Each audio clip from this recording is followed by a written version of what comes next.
World people, my goodness. So, because we have said in law that marriage is a contract, you guys now want to contractualize everything. Like, seriously. Okay, so hi guys, my name is Precious Toju, aka the Structure Lady. I'm a debt recovery lawyer, solvency practitioner, I'm credit risk analyst, and an attorney mediator. I help businesses and finance providers recover debts and structure their credit processes so that it can be better organized, legally protected, and more profitable. And I love to teach SMEs how to build a debt-free business. Now, welcome to my random videos where I share legal insights on things that I do aside debt recovery, business, and legal structure. Recently, I've had funny stories, funny experiences, and I just said, let me share with you guys because I know somebody out there will actually need it. Not to talk of now that the Japa syndrome is all over the place. So, in this random video, I'm going to be talking about how to Japa legitimately using the married status. You don't want to miss this one. So I know that a lot of you out there, you try to get married to somebody that has his or her papers so that you can actually leave the country and you want to use the married status. Now, whether that is morally or religiously or faith-wise right is none of my business. I am only here to advise you on the legal implication and possibly the best way you can go about it legally or legitimately. So the first thing I want you to note is, please, if you must japa using the married status, please actually get married.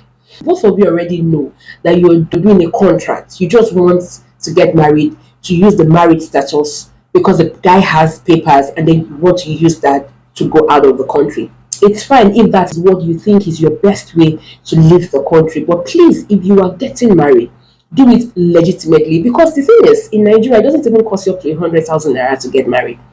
Whether you're using the Ikoyi marriage registry, the Subulere mainland island, and for the records, they're all marriage registry. They're the same marriage certificate, and there is no priority over anyone. It's still the same federal government that is issuing all of them, and it's in the same template. So forget the issue of it must be Ikoyi, it must be here, that apart.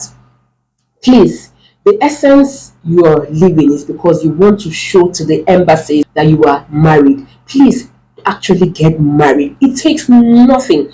Register at the registry, go for your counseling, put all the notification, and actually get married, because a lot of you allow the agent to just go and pick up a certificate from anywhere. Of course, we know that fake is what's up in the system. So you just allow the agent to go and pick up certificate from somewhere and then give it to you, and so you might actually scale through the first stage. But my dear, I'm telling you from practical experience of how I've had to do a different appeals on behalf of people, of how I've had to get a divorce papers, genuine divorce papers for people outside the country, because they got to a stage where they need the original documentation.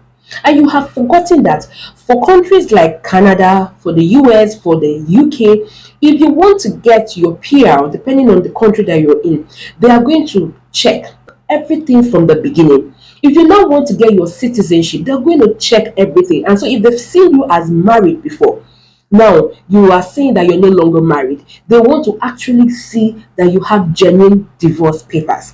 Now, if you now want to marry somebody else outside the country, then you also have to show genuine divorce papers. A lot of you do not know that they send the embassy representative to our court registry to actually find out if you did the right thing, if you went through the right process. If you want to japa using the married status, it doesn't cost you a million naira. It doesn't even cost you 500,000. It doesn't even cost you 200,000. Actually get married. The only thing I'm going to advise is have a prenuptial agreement that is private, that is highly confidential. You must mark it as highly confidential. Second thing is, please ensure that you live apart after a while. So I'm not saying live apart immediately you leave the country. No, you need that living apart for minimum of 2 years to get a proper divorce. And then when you want to do divorce, please don't use kurukere, don't go through the back door. Get a lawyer and do a proper divorce. I've had people that they cannot step out of where they are outside the country because the papers are not genuine. The system does not run like Nigeria here. They're going to check everything from the beginning. Now, I just decided to share this. Please, if you see this video, share it so that people that want to japa using the married status can actually know how to do it legitimately. So let me run it through. If you want to japa using the married status, ensure that you actually get married. Whether or not the marriage is genuine, you know the reasons why you're getting married in the first place. Secondly, you must have a prenuptial agreement. So before you even go ahead to the registry, you have to actually have a prenuptial agreement, and it must be highly confidential. The reason why you guys are getting married in the first place. Marriage is actually a contract, and prenuptial agreement is actually recognized all over the world. May not be really known to the Nigerian system, but agreement is agreement in the eye of the law. I hope this has given you a better insight so that you will not, in the name of you want to leave your country, get entangled in a situation where you are in between the devil and the Red Sea, and you begin to do unthinkable things just because you want your stay. If you want to japa using the married status, japa legitimately, and the best way is actually to get married. See you soon.